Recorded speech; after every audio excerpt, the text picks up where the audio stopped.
Hello and welcome to another episode of Earth911 Sustainability in Your Ear. I'm Mitch, your host, and we are back with another innovator interview. We're going to be talking about a fascinating innovation in cooling technology, the Nostromo Thermal-Energy Storage System. It can replace traditional air conditioning systems, according to the company. Now, the International Energy Agency reports that air conditioning and cooling fans consume about 10% of the world's annual electricity output.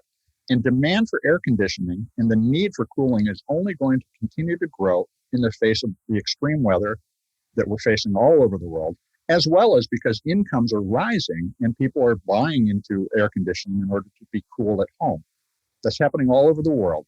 The IEA projects demand for cooling-related electricity is going to triple by 2050 if we do not find more efficient alternatives. Nostromo is an Israeli startup introducing IceBrick, a technology that can shift the energy demand to nighttime to prevent spikes in power consumption during the hottest part of the day. IceBrick stores cooling energy in the form of ice during off-peak hours and overnight when there's plenty of generation capacity available. Think of it as storing the converted electricity in ice and then using that to cool later. Unlike battery systems, which are useful for approximately 3,000 cycles of use, or about 10 years, and require rare earths and lithium that are currently difficult to recycle, the Nostromo system uses only water. Now, they just recently became a public company through a reverse merger. You can find them as Nostromo Energy, NSTO is the ticker symbol. And we're talking today with Yaron Ben-Nun, who is the Chief Technology Officer at Nostromo Energy. Yaron, welcome to the show. How are you today? Thank you very much, Mitch. Great honor to be one of your guests. I'm a fan of your podcast, so listening to these podcasts made me smarter, I think. So great to have people like you producing this quality, of information. Well, thank you very much. I appreciate you saying so. So first, tell me the basic concept behind thermal energy storage and how you use that in an IceBrick unit to cool a building. Maybe we'll zoom out, if you might, and take a look at the numbers you just, the figures you just said. If you look at the United States market, peak demand below the I would say San Francisco, New York latitude will take about 45% of the total grid production at peak demand, at the hours which the grid is experiencing its peak demand. Why is that? On a hot day, for instance. Yeah, on a hot day. Well, let's look at it like this. Peak demand will always occur on the hottest days of the year. Sure. Why? Because you have many ways to heat when it's cold outside.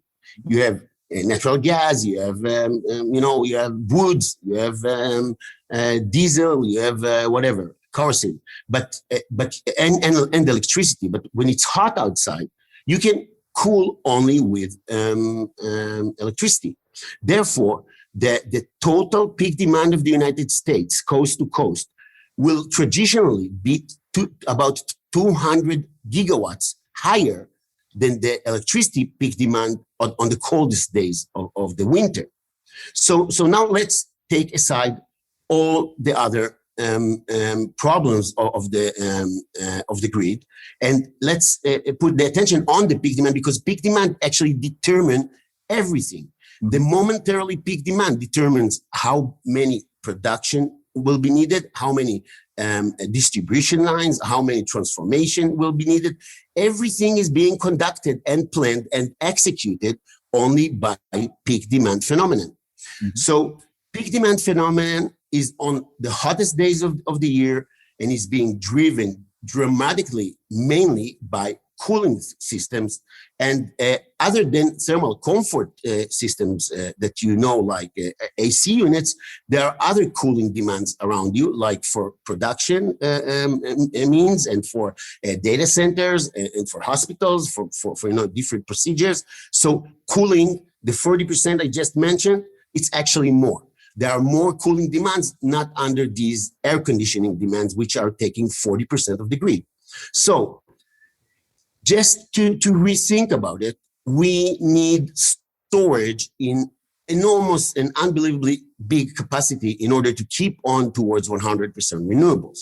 Mm-hmm. The paradigm that control everything around us is lithium-ion batteries, or there is a quest for a better battery, a safer battery, a cleaner battery, a battery with less degradation, but still electrochemical solutions are the only thing that everybody looks when he's looking at the future of the grid.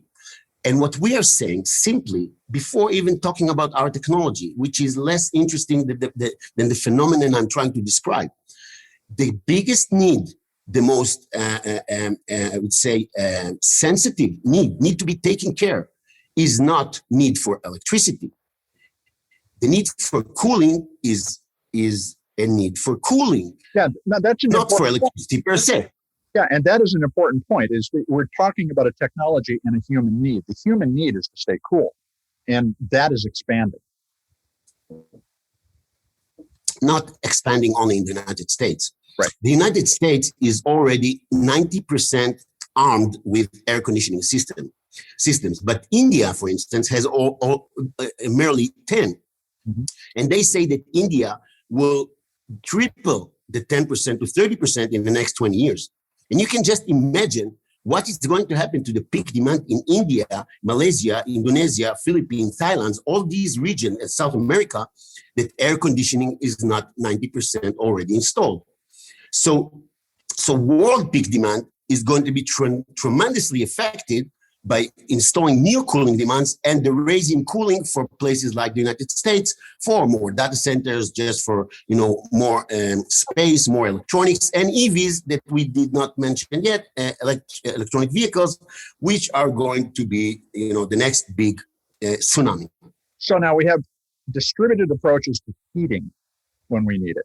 We have very concentrated electric-centric cooling solutions now. How does the IceBrick and thermal energy storage fit into this mix? So tell us about the technology. All right. Can I get another 4 minutes before I'll dive into our technologies, just so you understand the big, I would say, a paradox that we're facing? Because this paradox is huge. Just for another 4 minutes, and then I promise to tell you about the IceBrick. And let me just point out that for me, I'm in the Seattle area. We just have historically high heat, and only 44% of the people in the area have air conditioning. I guarantee in 2 years, 65% of this area is going to have air conditioning. So we are living through the crisis you're describing right now. Yeah, next year won't be colder, so they say. So just the last thing I would like to emphasize. Almost all installations in the United States are being done in the front of the meter, meaning near the solar fields, meaning somewhere far away on the mountains, in the deserts, on the high voltage lines. They put there most of the storage. But when they will need to discharge this electricity, this energy, they will burden the grid as if they were just another fossil plant. Yeah. The meaning is that the enhancement of the distribution grid is not going to get any relief from putting all this storage somewhere upstream on the distribution grid. So can we at least agree that taking care of the problem where it occurs, that gives a real grid relief to the whole system? Meaning, if I have like 100 hotels on the coast of Venice Beach and north and south in Los Angeles, mm-hmm. and now let's say the hot days are coming, and let's say that together all these hotels are now demanding another 100 megawatts. Now I have two options in my hand. The first one is to build another power plant or another solar plant or whatever somewhere in the mountains, and then take care to bring that all the way in through all LA into the beach and give all these hotels what they need. Mm-hmm. This is an enormous infrastructure enhancement. Nobody really knows how much it's going to cost, and it's kind of crazy. If I have the other option, what is the other option?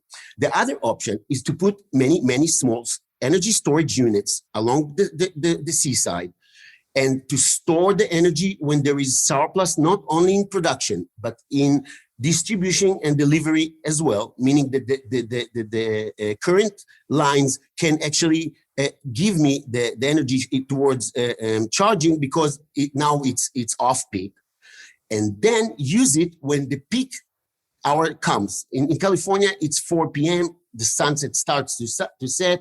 Now to push it to the buildings and take off the loads, instead of building all this crazy, infrastructure in order to supply it. But there is one problem. So there's an analogy. There is one problem. There's an analogy to the flexible grid that we see emerging, because now you have solar in homes that is also selling back to the grid. So you're talking about a more flexible grid, moving, and to use an IT term, moving the storage to the edge of the network. Okay, we call it demand side management. The electric grid grew up 150 years only on supply side management. When you wanted less, they took down their throttles. When you wanted more, they pushed the throttles back, and that's how it was managed. But now, in the distributed energy era, that cannot go anymore because of many variables. But I will tell you that the only reason that they don't do that, the only reason that they don't put this storage along the line, along the coastline, is because nobody sees nothing but lithium, and lithium is not safe. And I'm not talking about any other, problems with lithium, but it's first and foremost not safe enough that commercial building owners and operator will embrace it. Mm-hmm. So when you're looking at the forecast of, let's say, GTM, Green Tech Media, or any other website, like this is like the McKinsey forecasting about how energy storage will emerge in the next 20 years. You can see that the residential is flourishing, lots of residentials with their Teslas, with the Powerwall, and lots of front of the meter. But the non-residential segment, which is all the industrial and all the commercial segment, which takes 60% of the electricity being produced. This segment, non-residential, it's called, the commercial and the industrial, are having a share of 60% of the electricity being used. They are totally neglected from these forecasts. Why?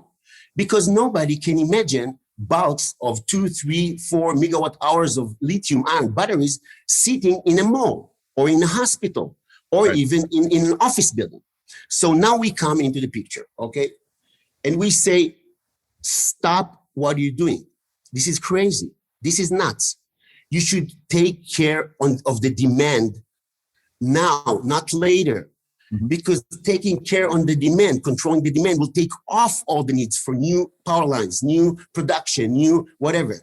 There is no problem with the production. The biggest problem, and I would say the challenge of the grid, is to actually deliver it to the customer. When they need it, and keep it. Of course. When they need it, which is really the problem, because as I mentioned in the intro, overnight there's plenty of capacity, and what you're doing is creating ice, which is storing the cold rather than the energy per se, and that's why when you talk about thermal energy storage, you think in terms of a battery, but it's a battery of cold that you have created. That's right. Now I must say, disclaimer. We did not invent ice storage for cooling demands management. We did not even invent ice per se. Yeah, it was invented way before we came.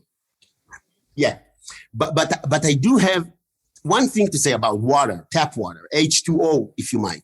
Mm-hmm. Tap water has the highest latent heat in nature, and if you don't rely, or you cannot, feel something about this sentence, I will give you this description.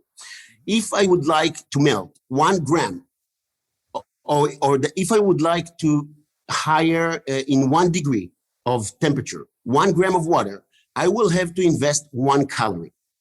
But if I would like to melt 1 gram of water from ice into water, I will have to invest 80 calories, 80. Mm-hmm.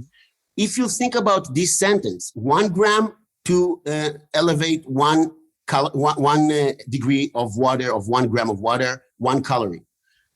For melting 1 gram of ice into liquid, actually it won't change. It will be 32 Fahrenheit. After the melting, you will have to invest 80 calories, 80.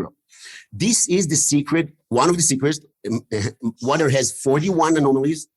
Actually, water are the most alienate material on Earth. They have mainly anomalies. One of the anomalies of water is that.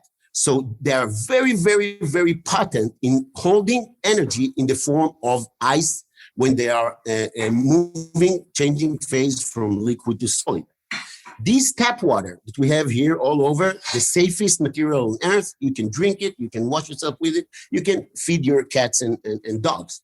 So the question is, although there are companies that tried and did, commercial ways to store cold energy in order to control cooling demands on commercial buildings, why did that didn't work? Why we don't see it everywhere? Why the analysis, forecasting don't see any place for water, although the heat is going up, air conditioning is just gaining more and more demand. So the simple answer for that is engineering. The engineering that was made to support this water looks like, I would say, tank farm. If you go to any website and you write a cold thermal storage solutions, energy storage solutions, you will see pictures of tank farms and commercial users. And we're talking only about commercial and industrial users, especially commercial user. They don't have real estate. Real estate is their most important assets, maybe just after what they're actually producing or doing. So there is no commercial manager, operator, or owner that will evacuate 1,000 square feet for 20 years so you can put your tank farm there. This decision is not being made. What we did is we took this technology, which is called ice on coil. This is how they did it. We turned it around and we do encapsulated ice. So easy to, I'll tell it as simple as I can. You have building blocks that looks like Lego blocks, okay? Each Lego block has hundreds of capsules inside. There are 2 pipes, one come in and one come out. When we want, the capsules contain water and some ingredients that support our performance. We have very, very high performance. And then you circulate a liquid, which is a non-freeze, like a glycol mixture with water. This is a safe propylene glycol. You have it in cosmetics. You smoke it in electronic cigars. This is an antifreeze liquid. We just use it all the time. We don't spend it, and we send it at about 22 Fahrenheit, 23 Fahrenheit, which is reasonably high, and that freezes thousands and thousands of capsules inside the ice brick, our Lego-like bricks, and come back hotter in order to be frozen again. Of course, that demands energy. We take the electricity for that at times that the electricity is cheap and available, and the grid is very comfortable to give us this surplus energy.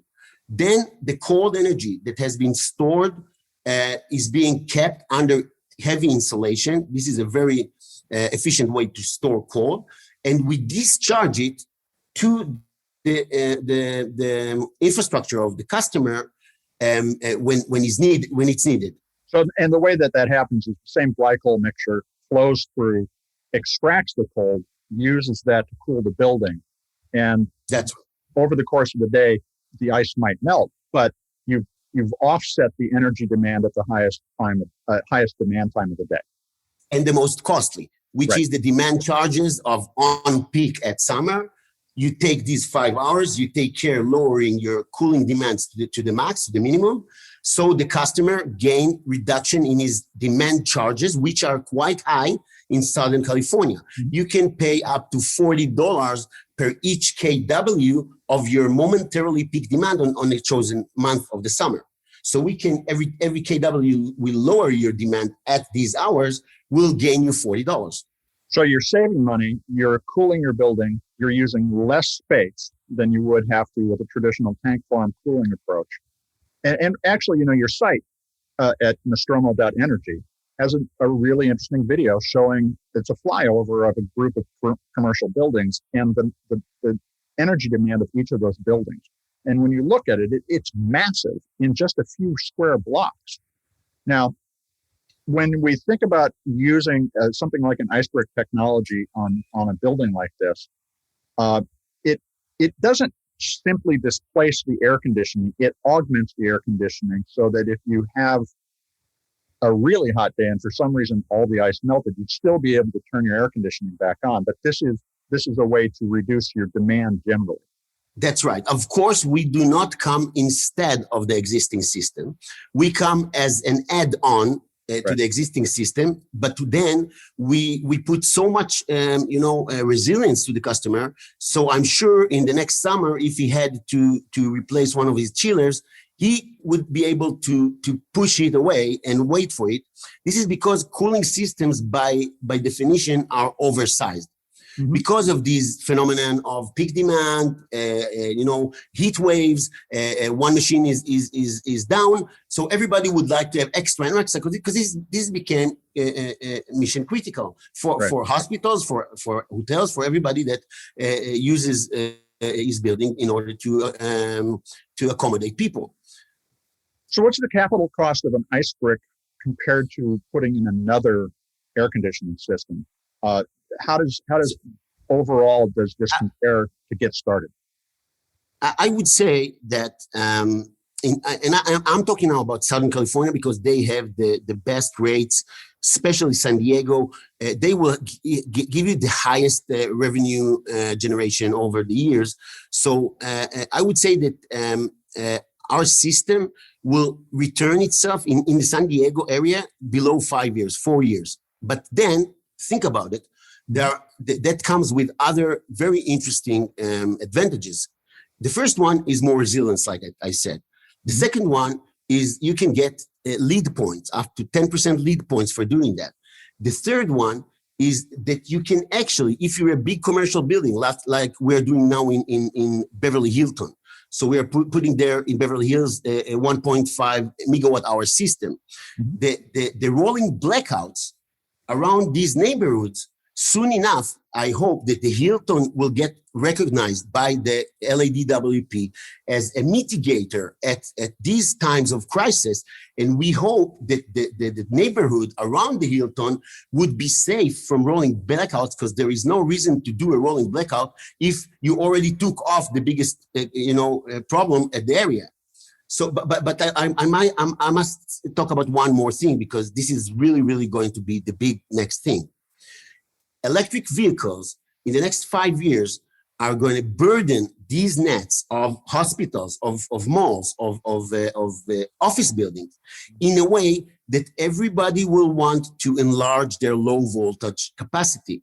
Mm-hmm. Sooner than later, it won't be a matter of cost. They won't be able to enlarge it because the lines are suffocated. Now think about it. Always a capacity management problem. It's always a capacity management problem. And Elon Musk just talked about the supercharger, and he was very proudly said it is 280 kWs. Wow. So then if you put 4 cars on a supercharger, you already lost 1 mega just for charging cars. When 10, 12, 14 stories buildings get 1 mega for everything. Right. So how the grid gonna take that inhale these numbers? So what we say, since the original planning of the electricity of the building took in consideration at least 50% of the consumption that goes to cooling systems, if we can take these off, we already eased the 50% of the low voltage capacity to do other things with it. We're not saying that we can take the problem off the shelf forever, but we surely can mitigate the inner city grid with that is planned for just such and such capacity. We can give the grid operator strong tools to ease this transition. Okay, so now let's talk about the sustainability of the system itself. Compared to a battery, a system that is made of water is highly recyclable. You also explained that the lithium being used in a storage system would be expended in roughly 10 years. Your system doesn't need to be refreshed for at least 20. Yeah. Have you looked at the full life cycle carbon footprint of So traditional systems and yours side by side? I'll say it's plain and simple because we are small, so I have no problem to announce it. Maybe in 10 years you'll ask me again, and I'll tell you how we deal with that. But we are committed to recycle 100% of the equipment that we put within our customers for the easy task that ignoring the operational cost to take it off and whatever.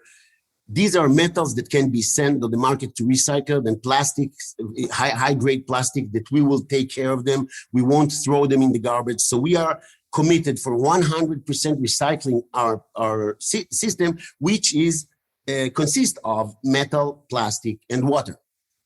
So now, and another dimension of the sustainability of this is you could put a solar system in place to run this and store the ice energy.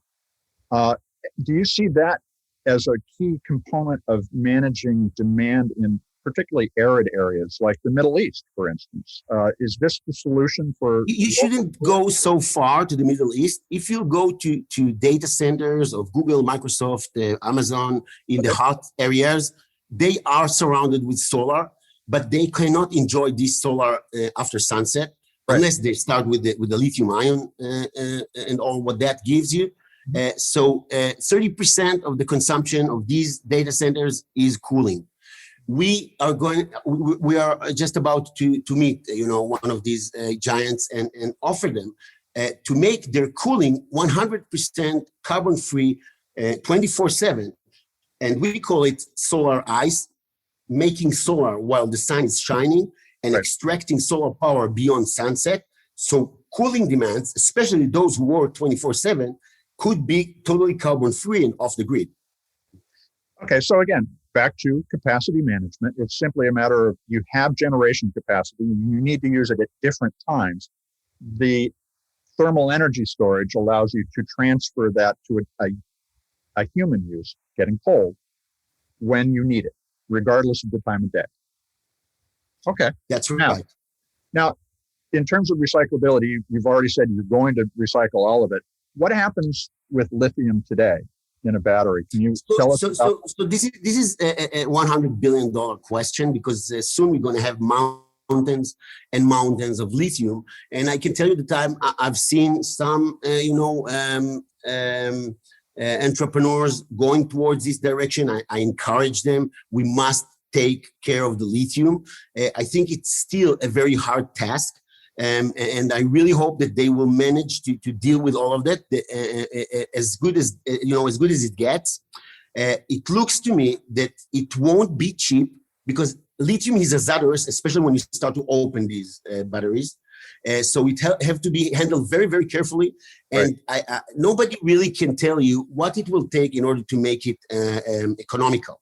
Mm-hmm. But I can tell you for sure that water has zero degradation. Water becoming ice is a physical phenomenon. The Earth is about 4,600 million years. This is like 4.6 billion years. So water that has been through billions of winters, came snow, became back to water, and doesn't look like it degrades. So we did a fast degradation test with the Royal Dutch Shell in a special program called the Game Changer. And we just finished a few days ago 6,000 full thermal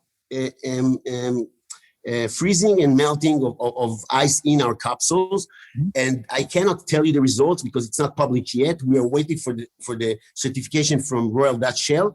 But I can tell you that if lithium is degrading between 30 to 40% after 3,000 to 4,000 cycles, we are much better than that. I don't want to say how much, but dramatically much better. And this is because we just support water to do that. We're not genius. Water are the most, amazing material on Earth. We just think that water should be considered on building, in building, in order to control demand of cooling demand, which are one of the biggest problems of the grid and challenges. Now, you obviously have a huge opportunity because right now, thermal energy storage accounts for about 1/20th of 1% of all power storage globally. How many installations have you put in place to date? So the start is always the harder. So our first system connected to a commercial building, meaning out there being, used by a real commercial, not in our lab, was installed in June 2019, so 2 years ago. It's already accomplished more than 300 cycles, doing great. Our second system that was a 200 kWh lithium-ion equivalent. I'm not talking in cold measurements, but electricity avoidance. Right. Our second system is 600 kWh. Started to run 2 weeks ago. We are now in the commissioning, like adjusting all the numbers and the meters and the data in order to and this is on the roof of the Medinol. It's one of the most advanced heart stent manufacturers in the world, and we are serving the cold rooms the clean rooms for this manufacturing. A stent. What is a stent? Yeah. They push it into the heart. You put it in to widen an artery. Yeah. They save your heart. So the third system, we are just finished detail design.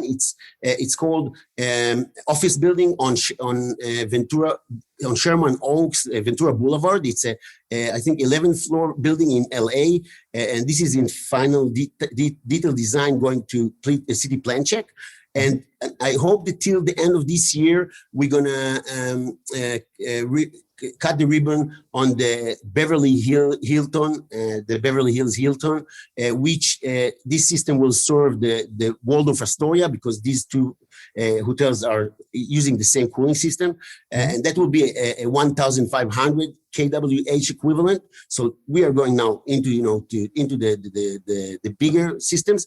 And Westfield Malls, we just signed a contract with them, and we are now looking for our next location. Maybe it will be Mission Valley in San Diego or Topanga in LA. So that will be 2 times of the Hilton size, about 3,000 kWh. So you recently went public, and you just described projects that are largely concentrated in the Los Angeles area. What are you going to be using the capital you raised to do? Is it to expand your footprint in terms of your ability to deliver systems? And what are the regions that you're going to be going into? So the first region, the beachhead market of ours, is Southern California. Mm-hmm. Because California took very seriously the State Bill 100. And we know that although they are lagging with storage, and the big boom of storage will come very soon, and we want to be there when it will come. So presenting the Southern California market our solution, this is our most important mission for the half a year ahead of us. We know that commercial building owners and developers and operators does not need another task of being experts in energy storage and optimization of discharge in order to lower their electricity bills. So, and we know that they won't go into investing in such systems before they will be very, very, very sure about the outcomes. So we are going to suggest our partners, we call them partners, zero down payment, installation of the system after, of course, a deep analysis, and then 20 years of partnership, sharing the savings on the system, and being part of a group that sooner or later will start to act as a group in front of the utility. Now, this is an important stage, because relying only on bill management, relying only on reducing cost for the customer with his demand charge and so forth, this is just the start of this journey. Because once you have 1, 2, 3, 4, 5 megawatts you can control with a push of a button in a certain area, you can just turn around to Southern California Edison, to LADWP, to PG&E and say, hey, I'm here, I can take off this and that load. What can you give me in order that I will support all your crazy infrastructure plans and lower down your cost. What can you offer me? Okay, so again, analogous to the distributed grid that we are seeing emerge because people are putting solar in at home and in buildings, you have negotiating leverage to go back to the grid and say, hey, we can help you change the structure of your generation demand requirement. It's more about the distribution and the transformation. If you knew what are the plans in investing in distribution lines inside LA in the next 10 years, this is mind-blowing. I don't know. I didn't see the numbers. But believe me, these numbers going to skyrocket. And we can mitigate that. Absolutely. We completely agree. The demand is just going to continue to rise, and it's going to rise steeply, as we learned in the Northwest in the last few days. Now, the whole idea of a zero down and that you basically pay this off through your savings is going to be incredibly compelling to a building owner. How did they get in touch with you and get you to engage with them today? So, honestly, we are a young company. We did not start to manufacture, to do mass production, although we already build our cells in the US, in Southern LA. We have great partners there, and we are growing slowly by slowly. But being able to talk to us today, if you're from Southern California, it's a great opportunity to be in queue, to be the next one that we will examine. If you are a building owner that uses chillers, okay, we connect only to chillers. We don't know how to connect to rooftop units or to package units. We do water circle chillers. If you are an operator or a building owner using chillers in a massive way, you have more than 500 tons installed, I urge you to go into our website and just ping us so we'll know you're there, and we will come back to you. We have people in LA, and we will start talking to you, and sooner or later we will tell you if you're eligible, that we will come and take a look at your facility, because we are really keen on building, I would say a ring of people that they are early adopters that understand the building flexibility and interactive. The DOE calls it interactive buildings. Is the future of buildings owners, and we think that every building, big consumer of electricity, must prepare to be able to give services to the grid and not only taking from the grid, because that will be the best way for him to mitigate, things that will come, and that the carbon taxes will come, and many things are about to come.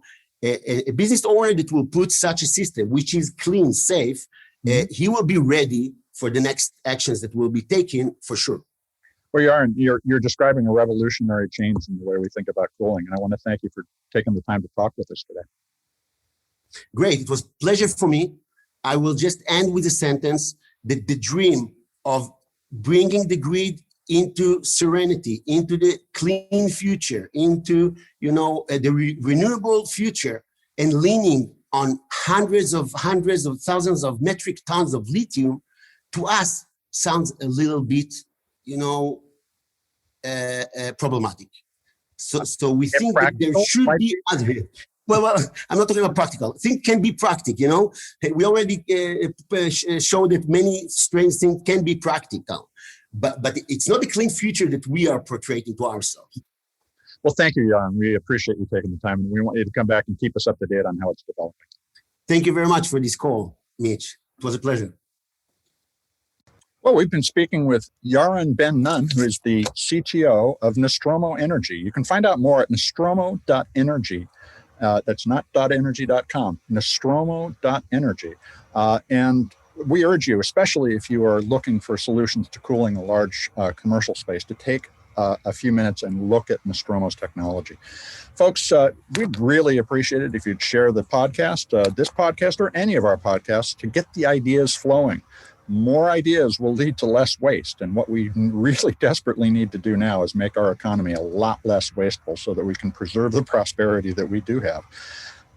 This is Earth 911 Sustainability in Your Ear. I'm Mitch Ratcliffe. We will be back with another innovator interview soon. In the meantime, folks, take care of yourself, take care of one another, and let's all take care of this beautiful planet of ours. We'll be back soon.